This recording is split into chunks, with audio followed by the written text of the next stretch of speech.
This is the Work Smart Hypnosis podcast, session number 80. Scott Schmaren on visionary opportunities.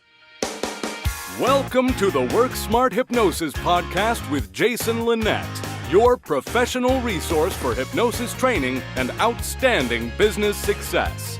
Here's your host, Jason Linett. Jason Linett here once again with the Work Smart Hypnosis podcast, and you are about to encounter an outstandingly memorable conversation.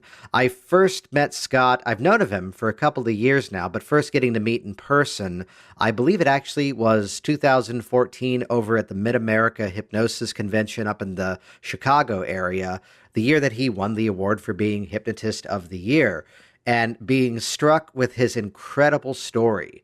An incredible story that begins with his own personal life transformation, really getting a second chance, as you'll hear it, in terms of stepping back into life with better mindsets, better strategies, better options, and better mental perspectives of it. And this incredible journey of learning how to harness that and then spread that awareness to spread that empowering, transformational message literally around the world. He spends his time with individual clients. He spends his time in the corporate arenas and speaking, and I'll link to this over in the show notes over at Work Smart Hypnosis, a regular guest nowadays on the Howard Stern show, as well as a outstanding clip. You'll see this over there on the website, appearing on Oprah Winfrey.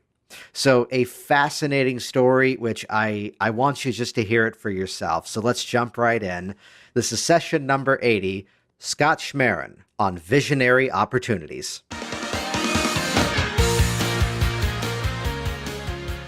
You know, what brought me into this was really the struggle I had as a kid. I was obese. I was always the fat kid, the heavy kid. And, I was teased and made fun of. And I spent my life losing weight and then gaining it back and not wanting to gain it back and really wanting to be happy and enjoy my life. And I was miserable and sad and depressed. And why was I having this internal battle with myself? It's like there was two beings inside of me, the part of me that wanted to change and to be happy, and the part of me that was dragging me back to where I was before, which was heavy and overweight. And, it got to the point where life was just miserable, and I had just gained back 160 pounds of what I had lost, and I felt that there was no hope for nothing else for me to do, and I lost my purpose in life.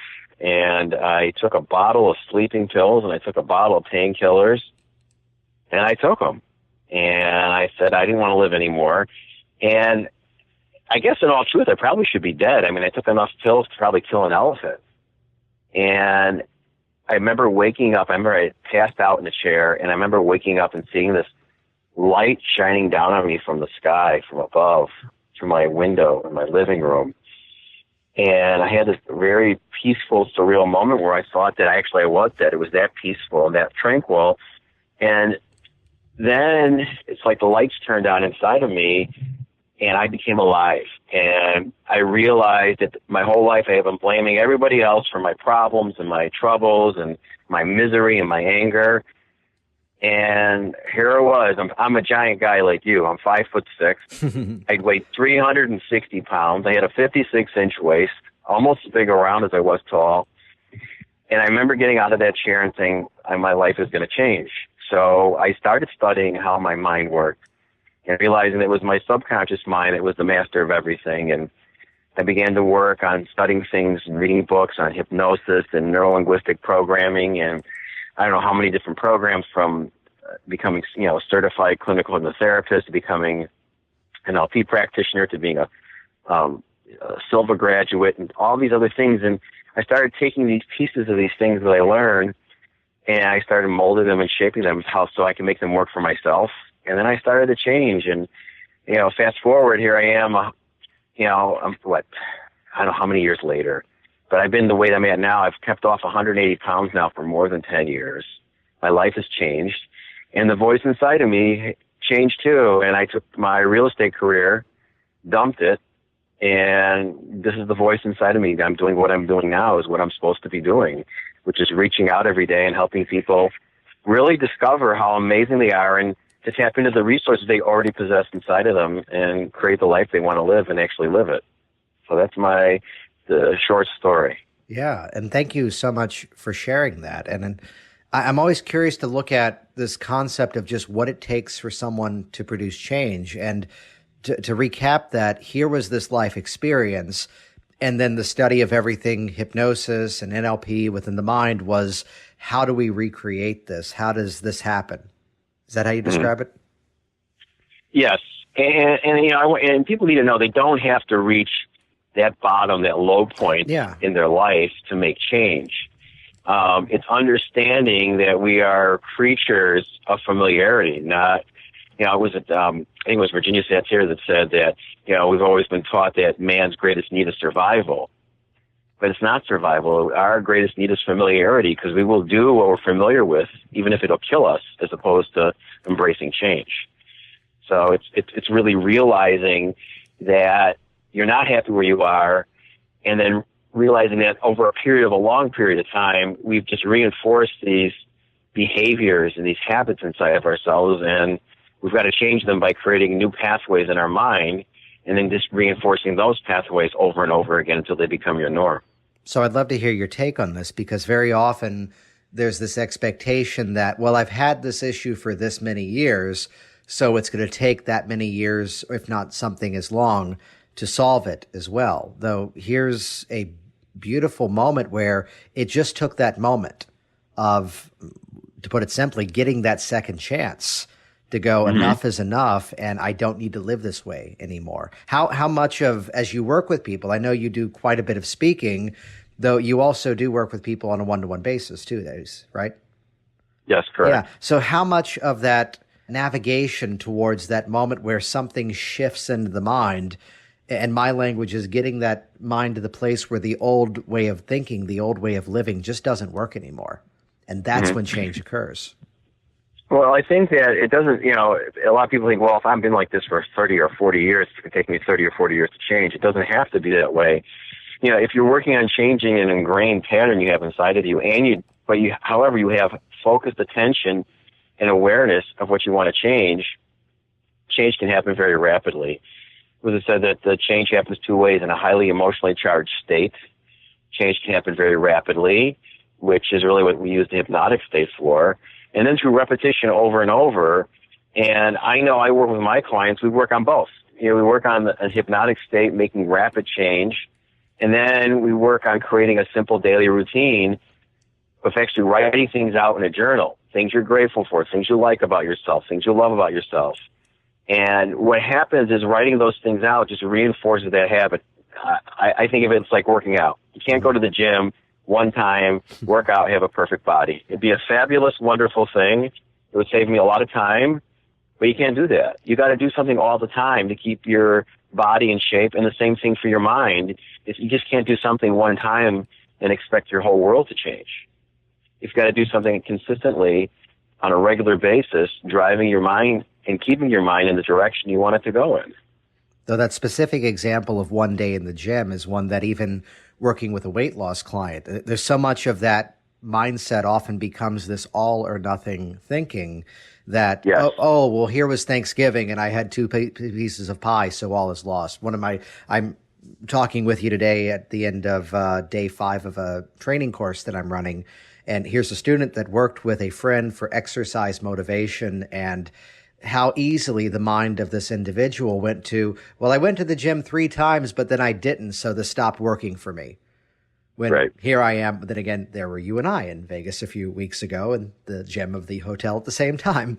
But the moment of, well, yeah, there's the rest day. And the phrase of one day in the gym isn't going to change someone's life. And likewise, one day of, let's call it, not as good eating is also not going to change their life. I agree. Well, I think, and I'm also going to speak for myself, but I used to be that way, is many of the weight loss clients I work with, and I struggle with this, they're perfectionists. Mm-hmm. So they set up this unrealistic expectation they're going to follow this program without ever varying from it. And in doing that, they've already set in motion the wheels turning that they're going to fail. And it may be the subconscious mind saying, you know what, we really don't want to do this, so we're going to set up an unrealistic expectation that you can't follow through on. And then when you do have that one moment of weakness, I'm going to show you that you failed because you weren't perfect. And what happens? You chuck all the hard work you did and you flush it down the toilet. And I can remember having a lady work with one time, and she loved chocolate cake. And she goes, I'm never having it again. I go, that's really a dumb proposition. I said, because you know what, at some point you're going to have it, and then all the hard work you put into this is you failed. The goal would be to say food has no power over me anymore. And if I have a piece of chocolate cake, what's the big deal? It's not going to hurt me. It's not talking to me. I'm not having a conversation. It's not soothing me and being a source of love. And that's when you know that you've accomplished what you want to accomplish. You've overcome that. And we have unrealistic expectations. And I also think, especially I see it more in weight loss, I see it in other things too, is a lot of times when someone has been heavy for a very long time, it seems to be that value and belief system that being heavy is safe and loving and whatever else they're getting out of it is very, very strong. And it's almost as strong, if not as strong, as a religious belief. And so then when you go after it to try and change it, you get moments of kickback and resistance. And that's a bad thing. It's a very bad thing. And what happens is, I don't know if you find this in your practice, is that when people, I'll tell my clients, especially working weight loss, that at some point you're going to have a moment of resistance and you're going to be totally unaware of it. And I'm going to let you know when it happens. And that moment of resistance can be something simple, like they've been following, like I'll give them follow-up to do for 7 days in between our sessions, and they'll do it 5 days. And then the 6th day it says, I don't feel like doing it. You've been doing it for this long. You know what, you could take a day off. Or it'll be, I've been doing this for 3 weeks and I just haven't lost 500 pounds yet. So this is not working and I'm going to stop doing it. Mm-hmm. And those are moments of resistance that if you don't push through and get past, they'll end up going back to where you were. And your subconscious mind in that instance is really trying to push you back to where you were and keeping you from going where you want to go. Which I love the point about seeking that perfect outcome that just isn't a reality. Though I'd be curious, there's a phrase that I often grapple with, that there's clear examples where this is absolutely the case, though at times I would phrase it that the community holding on to this belief system might not be using the best of methods, where you'll see different numbers. It takes 21 days to install a new behavior, 30 days. What is your thinking on that? You know what? I don't think there is a specific number. Yeah, no. For some person, it could be a very short period of time. All I know when I worked on myself is that it didn't happen overnight, and I had to consciously make myself do the things, that the subconscious work, on a daily basis. Like, one of the things I knew about myself is that I was really good at starting something and doing it for 7 days to 2 weeks. And then I would start to wane interest and start to fade off from it. And I knew that this time going in. And then what I also knew is that I was really good at keeping my word. I was always instilled that giving your word was the most important thing. If you gave your word, you better do it.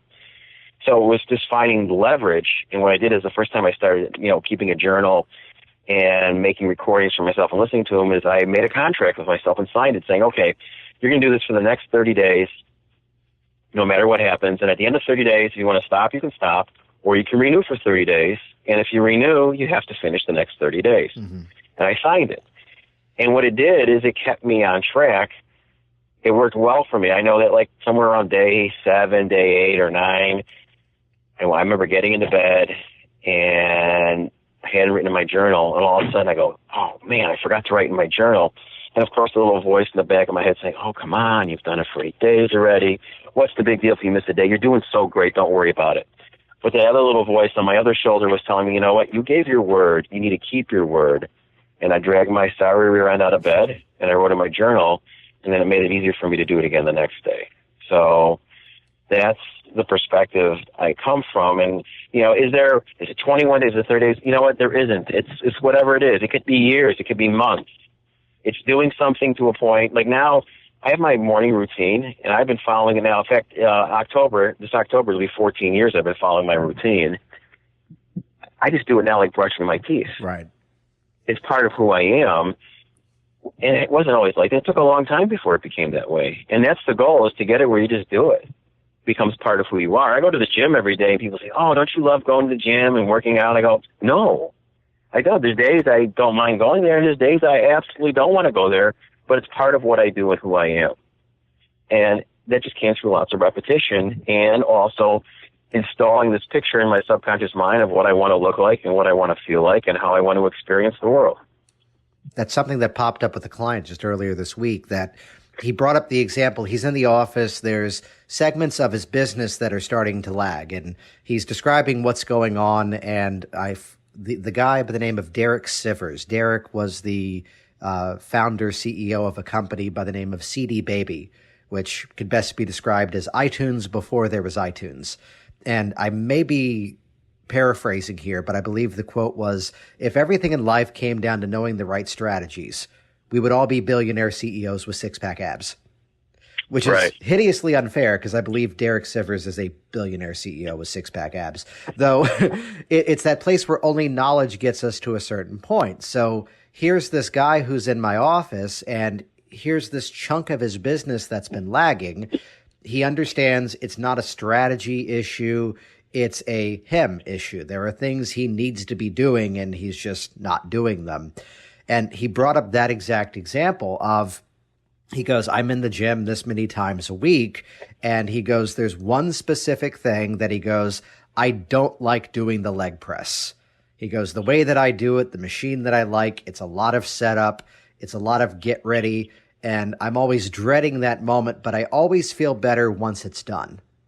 Mm-hmm. And he referenced that, and that just became that perfect through line of this pops up. I had a moment one time where a student of mine calls up, and it's a client who, and this is a rather specific example, that he has this almost PTSD style reaction when someone sings the happy birthday song, which I might have heard and went, I've never heard of that. But I've had the same with a client who, with the issue with with Jingle Bells.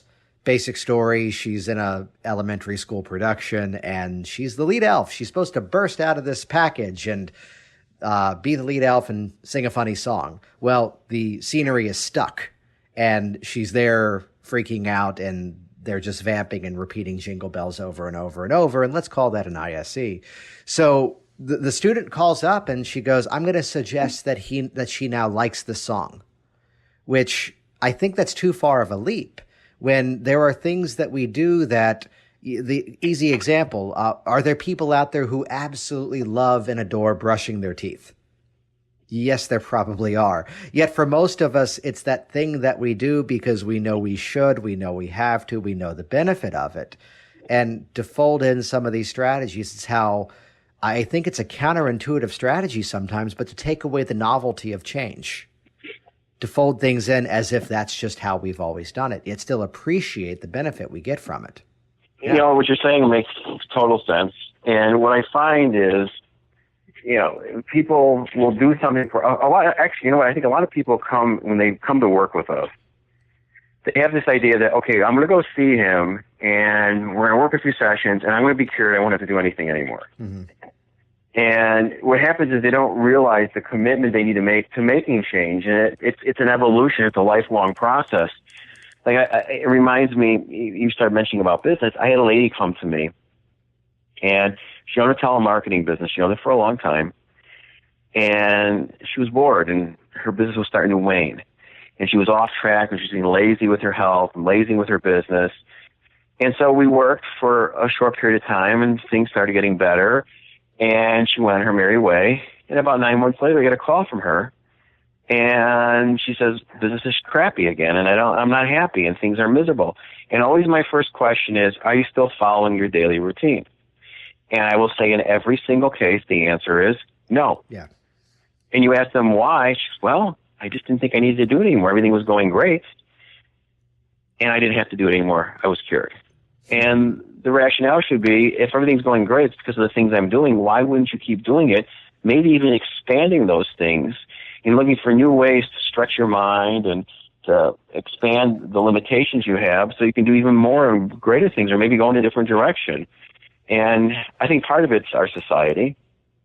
You know, we live in a world that everything is instant gratification.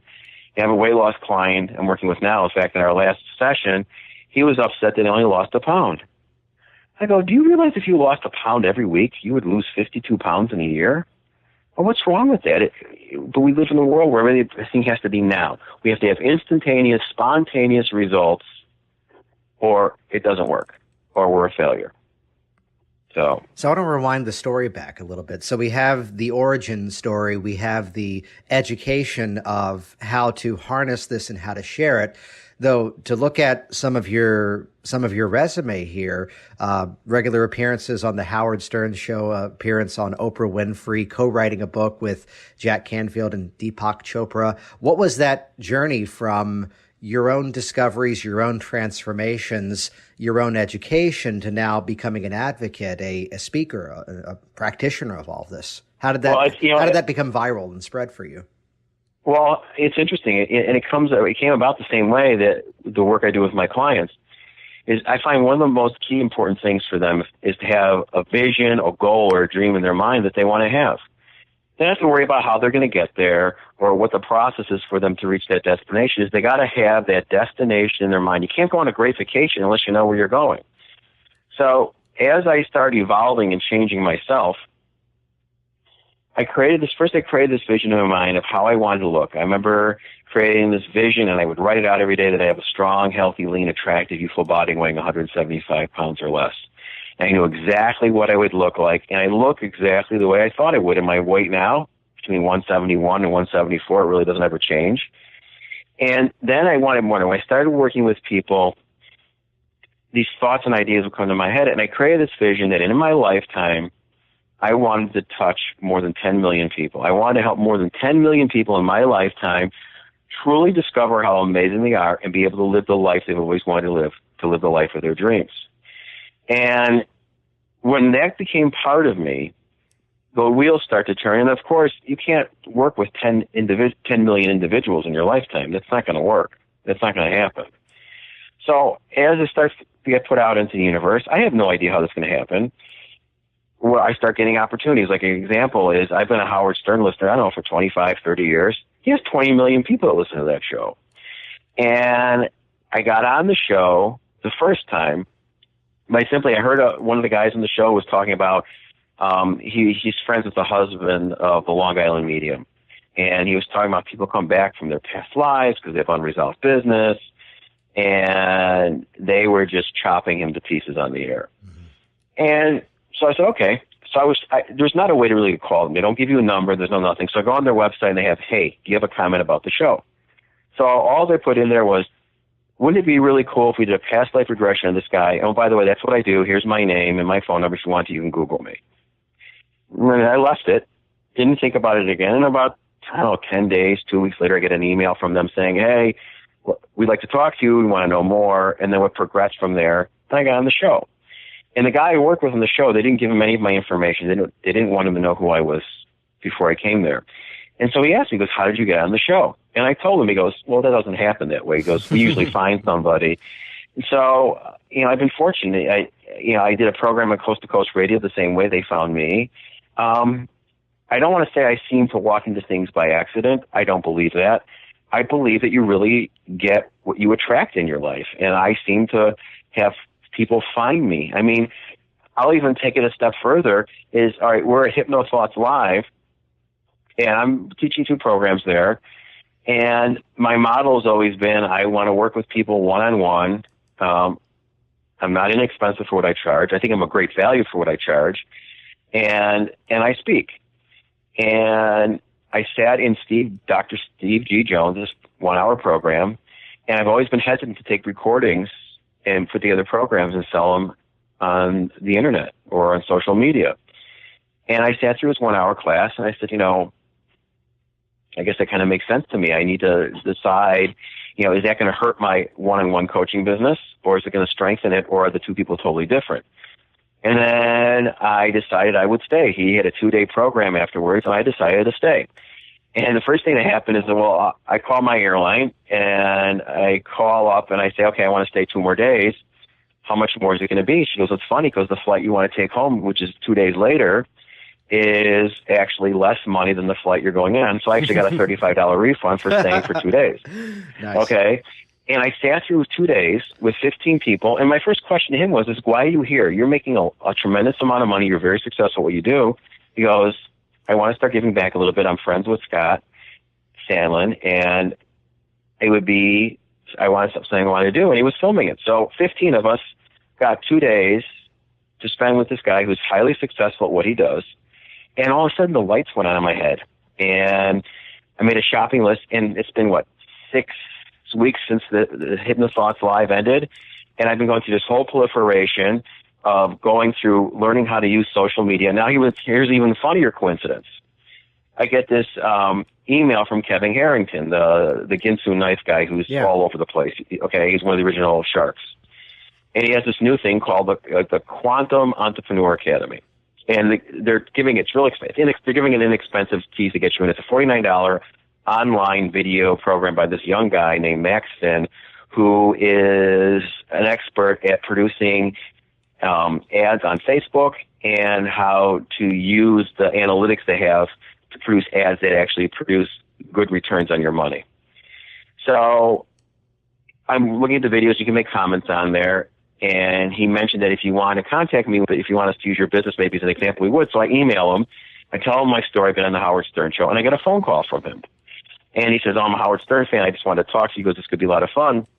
And I told him my story about with Steve Jones. This is only a couple weeks after. He starts laughing. I go, what's so funny? He goes, the Quantum Entrepreneur Academy is a partnership between Kevin Harrington and Steve Jones. Nice. So the interesting coincidences in life. So, we learn these new things and we turn them on inside of our head. And if you are there to see them and you have, if you can expand your awareness, I always say to my clients, the two most powerful things you have, besides patience and persistence, is becoming awake and aware of your thoughts, your feelings, and your emotions.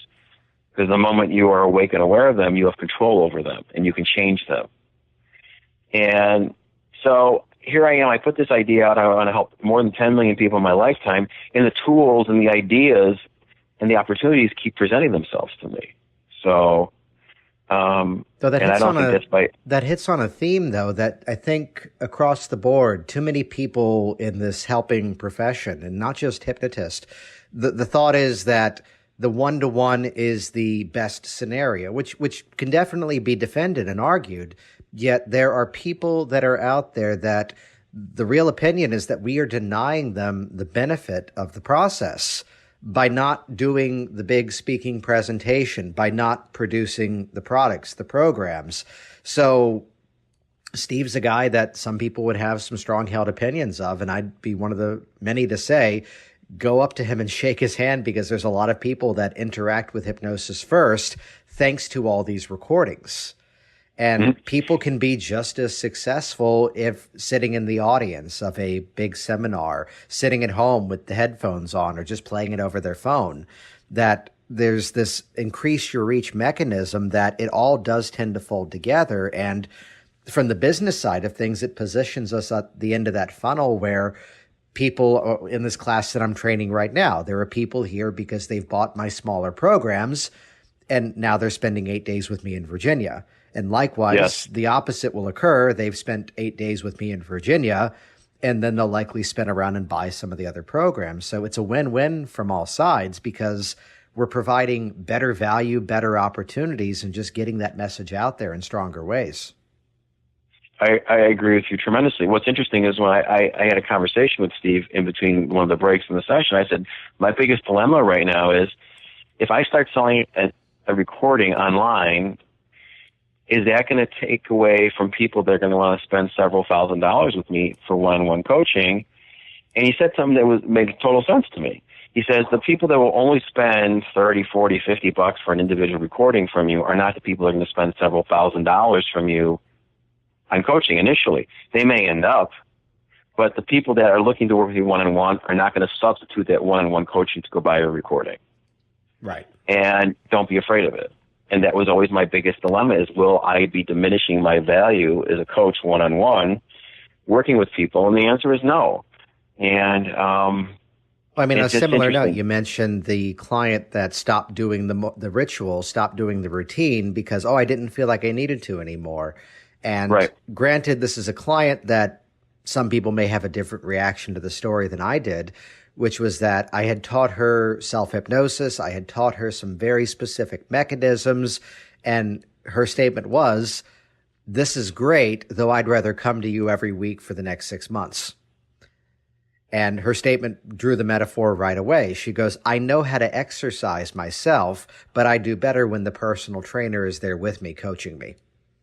I understand that. Yeah. So it's some people would say, oh, no, you've created a dependency. Yet she saw me for that 6 months. She launched the project she wanted to do. And I think I've seen her maybe twice since then. That was like maybe 3-4 years ago. So it's where we sometimes need that extra benefit. And it's this place of, I'd say, respecting the client's individual strategies. Now, granted, I was okay with that, not because she was willing to pay for it, but because that was her strategy. That's what she felt would work best for her. She had presented that, let's call it a hypnotic contract, that this is what's going to work best for me. I understand that. I mean, I work with all my clients mostly on the telephone, and most of them are out of state from where I live. Some out of the country. And I've had people say, I want to come in and work with you. I'll fly in for a weekend. And I'll tell them it's really not necessary, but from their perspective, they think it is, and then they need to do that. So I get that. I understand that. Everybody's different, and everybody has to process and learn and do things in their own way. And, we have to, helping people, we have to learn sometimes that it's not what we want, it's what's most important for them. If it works for them, that's fine. So I'm curious to ask this. We have your story. We've brought up several others as well. In all the years being in this environment of change, let's put it that way, is there one specific client story that kind of stands out as the benchmark that, wow, this stuff is powerful. Wow, this is incredible? I have a couple. Yeah. One is a fun story, and I have a gentleman I started working with. This is several years ago, and he came to me. It was a pain issue. He was a battlefield EMT in the first Gulf War in the early 90s, in Operation Desert Storm. Front lines. He was a medic. He was a frontline EMT. He was wounded, and he loved what he did. He came back. He became a website developer, but he was still a fireman. He lived in Arrowhead, California. And he was a volunteer fireman, on his free time, and he was a web developer, and he loved what he did. He had a wonderful wife. They had no kids.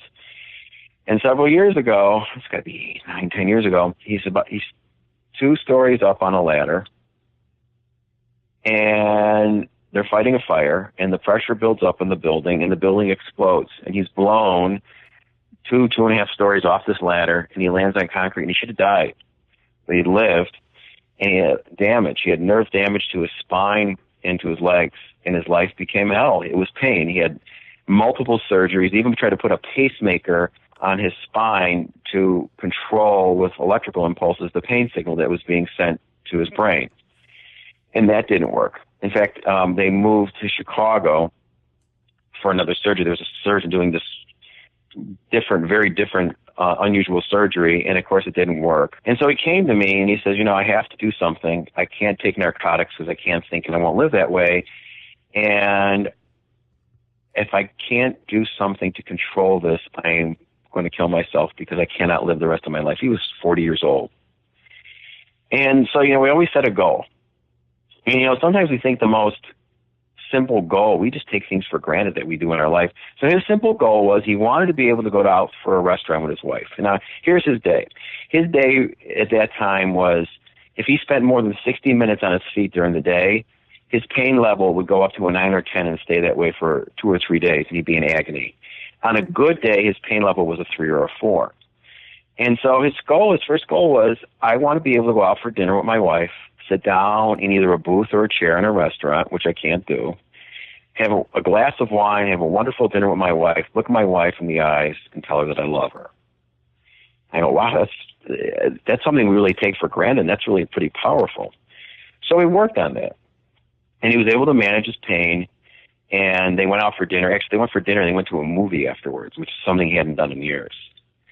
And then on our next session, he says to me, I think I want to do some more things than this. So he had this idea that he wanted to start updating his technology skills for building websites. So Adobe has a major office in Chicago, and he called them up and he told them his story, and they invited him to a training. And the training consisted of 5 days, 8 hours a day, sitting in a classroom. And he did it. And then they liked him, and they invited him to advanced training, which was now he had to go into the city. And they had an office in the city of Chicago, so that involved him going to the train, taking the train into the city, and then walking almost a mile to their facility, sitting in a classroom for 8 hours, walking almost a mile back to the train, take the train back, and go home. And he did that. And his life is full and alive now, and he can manage his pain. It's not always gone, but he can live with it. It's manageable, and he's functioning in the world. And his story, he came to me one day. He used to come in once in a while for what he would call a tune-up. And we're walking out of my office, and he says to me, he goes, if I could write you a check for $1 million, I would write you a check for $1 million. And I encouraged him to do it. He goes, but I can't. And then he pulled out this medallion, and I carry it with me wherever I go. It's a St. Florentine medallion, which St. Florentine is the patron saint of firemen. He goes, we earned these medallions for doing heroic deeds. He goes, and I got this medallion for saving somebody's life. And then he handed it to me, and he goes, thank you for helping me save my life. Wow. And it had to be one of the most moving moments I've had, and probably the most impactful moment I've had in anything that I've done.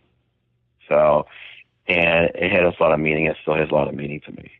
Which I love that, because in so many ways, it's what are those things we can get back to that normal of doing? What are those things that I think as this has popped up as a theme this weekend in this course, where they're so focused as the new student on, okay, it's someone coming in for some sort of pain relief, and assuming we've gone all the appropriate channels, it's the what about that feeling? What about that feeling? And it's this chicken or the egg moment of, as he's now doing those things that he wants to do, the comfort is increasing. And as the comfort is increasing, he's also able to do those things once again. So it's that emotional. There's a chiropractor who took my class a while ago, and he said something one day that just kind of smacked you upside the head with how brilliant it was, as the line was, pain is inevitable, suffering is optional.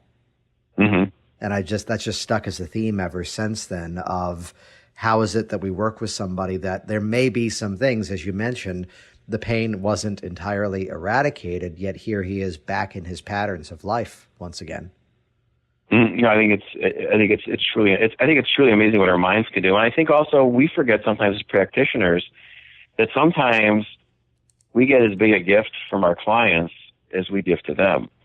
And I've learned so many magical lessons from my clients and the experiences they've had that have touched my very soul and my heart that you would never expect.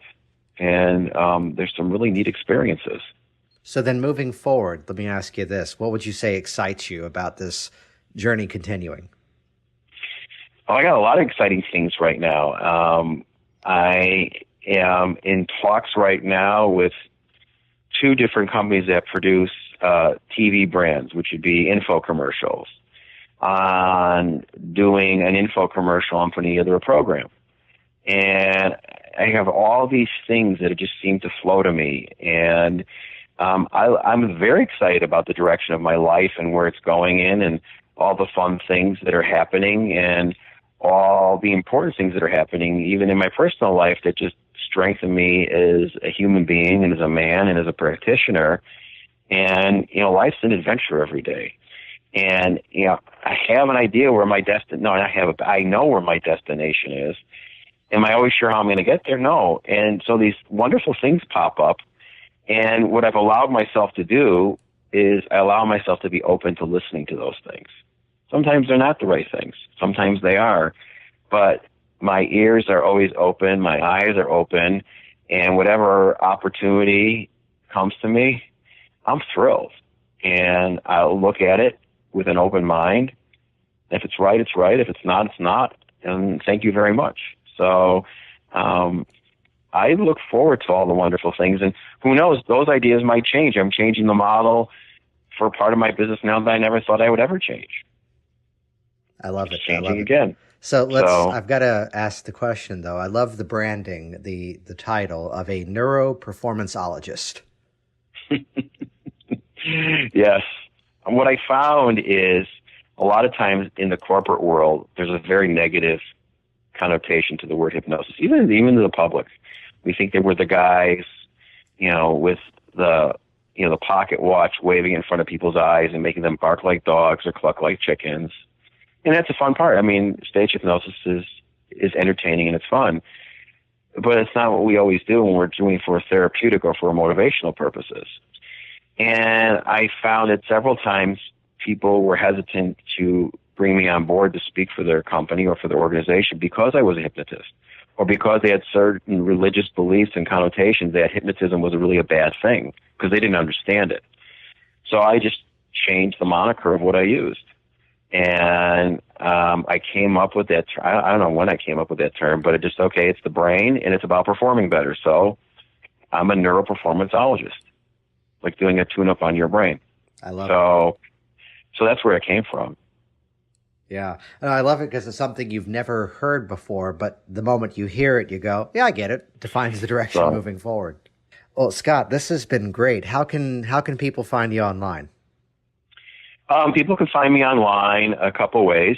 You can email me at scott@ultimatevisionarymind.com, or you can go to my website the same way. You can reach out to me there, which is ultimatevisionarymind.com.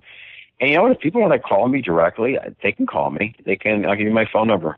You can reach me at 847-331-5848. And we'll put all this in the show notes over at worksmarthypnosis.com, links as well, and a couple of videos over there too for you to check out to see Scott in action. Scott, this has been phenomenal having you on here. Thank you for having me. It was awesome. Absolutely, and I'll see you around. Thanks for listening to the Work Smart Hypnosis podcast at worksmarthypnosis.com. Jason Linett here once again, and thank you so much for those of you at home, in your cars, in the gym, or wherever you are interacting with this program.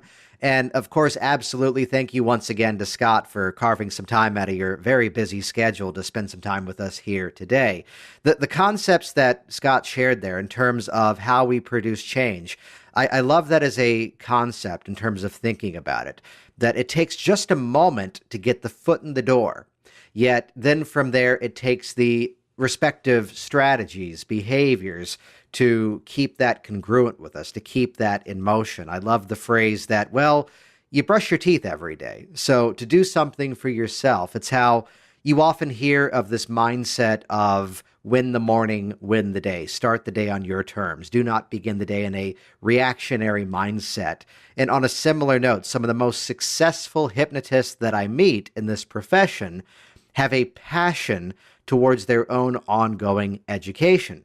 So you heard Scott tell his story of attending conventions and attending workshops, and I attended his, and I'm very proud he was there attending some of mine as well. So this mindset towards continued education, and for that I'd share with you Hypnotic Workers. Hypnotic Workers is the entire digital access library to my hypnosis trainings. Everything from inductions to deepening strategies, as well as techniques for change that you just will not find anywhere else. And the real icing on the cake inside of Hypnotic Workers is that there are several client demonstrations, real sessions from start to finish for you to observe, for you to model, for you to interact with. Interacting inside of the digital content by watching the demos and discussing inside of our private membership forum as well. This is a full access pass to all of my hypnosis training, which you're able to get started learning and interacting with today for just $47. So I'd encourage you right away, head over to hypnoticworkers.com, learn all about the program, sign up, get inside. I know you're going to find it outstanding. Thanks again for listening. I'll see you soon. Hey, it's Jason here, and reading is lame and videos are awesome. So do this right now. Go ahead and click subscribe right here inside of this video, and that will link you to my YouTube channel, and you will be the first to find out as new information is shared here online. Click subscribe now. Stay in touch. I look forward to hearing of your success very soon.